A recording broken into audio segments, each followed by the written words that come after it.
Mummy जी, काश हर माँ बेटी बहू को एक चश्मे से देखे तो किसी की आंख नम न हो। रागिनी की आंसू छलक आए ये कहते हुए कि माँ जी, कई बार सभी औरतों के दर्द एक जैसे नहीं होते तो आंसू एक जैसे कैसे हो सकते हैं। कहने को हम सभी औरतें एक जैसी होती हैं, पर सबके साथ परिस्थितियाँ एक जैसी कहाँ होती।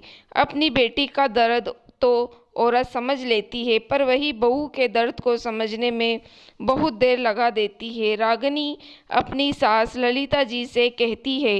ललिता जी बोली, ऐसा नहीं है बहू, हर बहू भी एक जैसी नहीं होती है। अब मुझे और मेरी बेटी को ही ले लो, कितनी भी मुश्किल हो जाए पर अपने ससुराल में टिकी रहती है। वो मुझसे वहाँ की शिकायत नहीं करती, बल्कि परिस्थितियों पर राय मांगती है। तुमने मुझे कभी अपने ससुर जी के साथ लड़ते हुए देखा, पर तुम तो कि आए दिन प्रवीण के साथ झगड़ती हो। रागिनी बोली, मम्मी जी, अगर दीदी आपको वहाँ की खबर नहीं देती तो आप किस बात पर उन्हें राय देती हैं, और अपनी बेटी की परेशानियों को आप समझ सकती हैं तो मैं भी तो एक औरत हूँ, मेरी परेशानियों को आप क्यों नहीं समझ पाती हैं। अगर आप या दीदी की सास हमें अच्छी राय दे तो हमें छोटी छोटी बातों के लिए माँ की राय की ज़रूरत नहीं पड़ेगी। ये तभी होता जब बेटी और बहू को कुछ सास अलग अलग चश्मे से देखती हैं। अभी कुछ दिन पहले ही ललिता जी और रागिनी में बहुत बहस हुई थी। छोटी छोटी बातों के लिए ललिता जी रागिनी को सुनाती रहती, फिर अपनी और उसकी ननद से रागिनी की शिकायत करती थी। इन्हीं बातों से परेशान होकर रागिनी अपनी माँ के घर चली गई थी। बड़ी मुश्किल से प्रवीण उसे मना कर लाया था।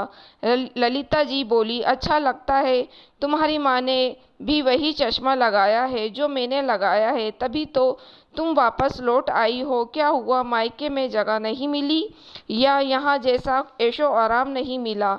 रागिनी प्रवीण की तरह देखकर प्रवीण बोला, माँ ये कैसी बातें कर रही है। मैं सोचा आप दोनों को अपनी गलती का एहसास हो गया तो अब सब ठीक है, पर नहीं, मुझे नहीं लगता कि आप चाहती है कि हम इस घर में रहें। ललिता जी झट से बोली, नहीं बेटा, तुझे मुझसे कोई परेशानी नहीं, मुझे तो बस। प्रवीण बोला, हाँ, दिक्कत तो आपको रागिनी से है, पर ये मत भूलिए कि ये मेरी पत्नी है। जब पापा ने आपका इतने सालों तक साथ निभाया तो मैं इतने कम समय के रिश्ते को कैसे छोड़ सकता हूँ। आप तो रागिनी अभी अभी कुछ गलत नहीं कह रही थी। अगर यही सब दीदी के साथ उनके ससुराल वालों में हो तो तब आप अपनी क्या राय देंगी। प्रवीण रागिनी को लेकर कमरे में चला गया। उस रोज रागिनी और प्रवीण ने कुछ फैसला लिया और शाम में रागिनी का सारा सामान लेकर प्रवीण ने फिर उसे मायके माता पिता के घर छोड़ दिया, ये कहकर कि अब जब तक माँ मुझे इज्जत के साथ घर नहीं लाएगी, तुम्हारे साथ मैं भी यहाँ बनवास काटूंगा। आखिर गलती में माँ की है तो सजा भी मिलनी चाहिए, तुम अकेली सजा क्यों भुगतोगी। रागिनी जाना नहीं चाहती थी, परंतु अपने आत्मसम्मान को बचाने के लिए उसे पति का ये फैसला भी सही लगा। 2 दिन बाद प्रवीण की बहन आराधना का फोन आता है। रागिनी, तुमने मेरे घर की क्या हालत बना कर रख दी है। अरे माँ बेटे में झगड़ा हो रहा है तुम्हारी वजह से, पापा मम्मी में झगड़ा हो रहा है। अब तो मुझे ये लग रहा है कि तुम्हारी शादी के लिए जो मैंने हाँ कहा था, क्या मेरा फैसला गलत था। रागिनी बोली, आपके भाई ने वादा किया था कि जब भी मेरे साथ कुछ गलत होगा वो मेरा साथ देंगे, बस मैं घर का माहौल ख़राब नहीं करना चाहती थी, इसलिए मैं चुपचाप यहाँ चली आई ताकि दुनिया वाले ये ना कहे कि एक बहू ने बेटे को माँ बाप से अलग कर दिया या बेटे ने अपना फ़र्ज़ नहीं निभाया। लोग ये ना समझे कि कई बार गलती माँ बाप की भी हो सकती है। मेरी जगह अगर आप होती तब आपको पता चलता, क्योंकि आपकी माँ ने कभी मुझे अपना माना ही नहीं था। आराधना बोली, मेरी माँ ऐसा कर ही नहीं सकती। रागिनी बोली, दीदी आपको क्या लगता है मुझे रोज की किचकिच अच्छी लगती है। अभी पिछले महीने ही उन्होंने मेरे बारे में ऐसी ऐसी बातें कही कि मैं आपको बता भी नहीं सकती। फिर भी मैं सब कुछ भूल कर पति और परिवार के लिए लौट आई।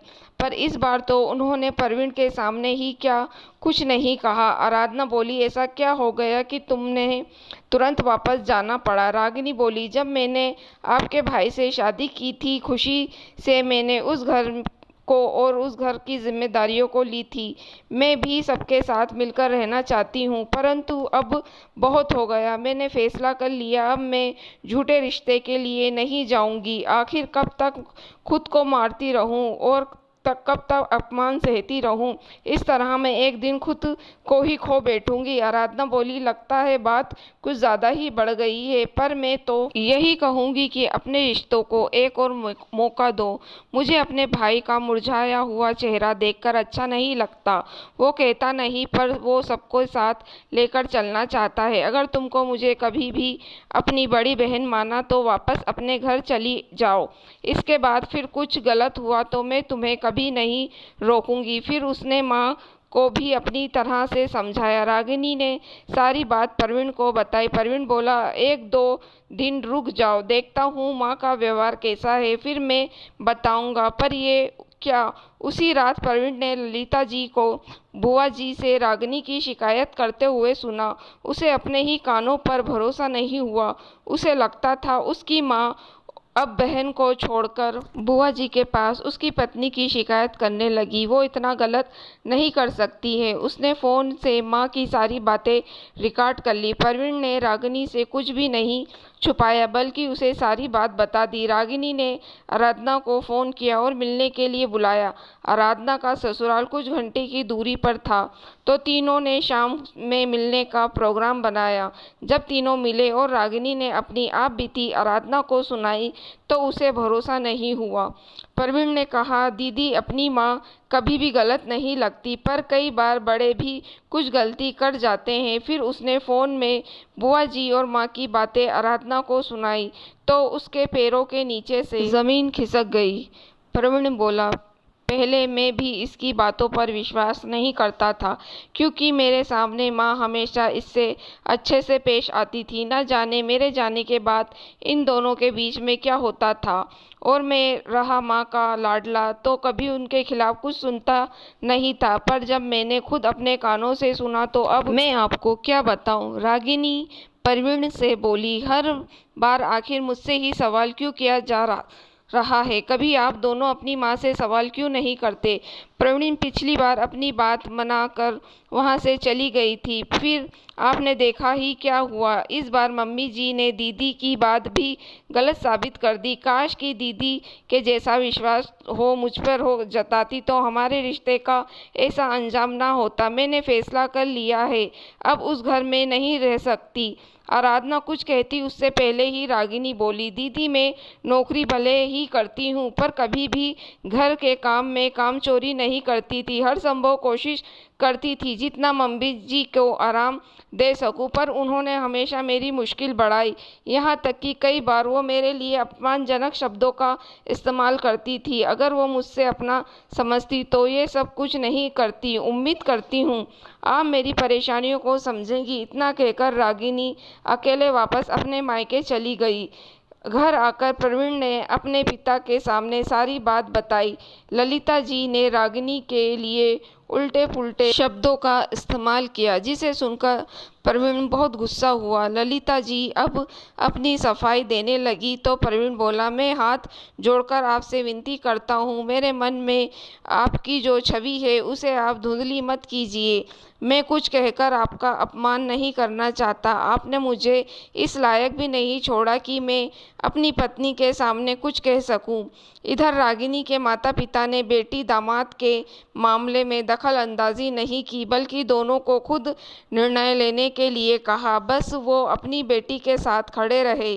प्रवीण ने जब अपनी माँ और बुआ की बातें अपने पिता किशोर बाबू को सुनाई, तो वो हैरान हो गए।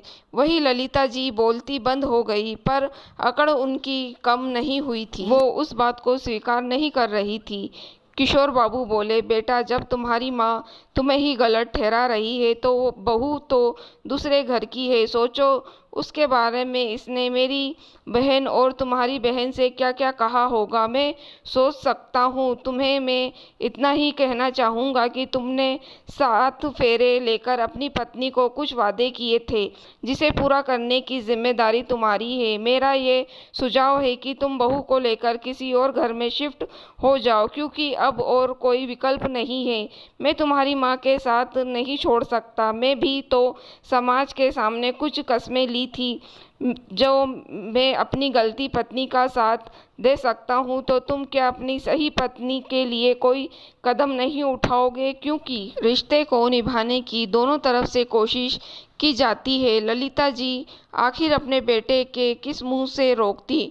उन्होंने तो कोई विकल्प ही नहीं छोड़ा था। प्रवीण बोला, मैं अपनी जिम्मेदारी से पीछे नहीं हटूंगा। मैं भी एक पिता हूँ। सोचिए, अभी आपका पोता छोटा है, अगर उस पर कोई गलत प्रभाव पड़ा तो मेरी तो आने वाली जिंदगी ही खराब हो जाएगी।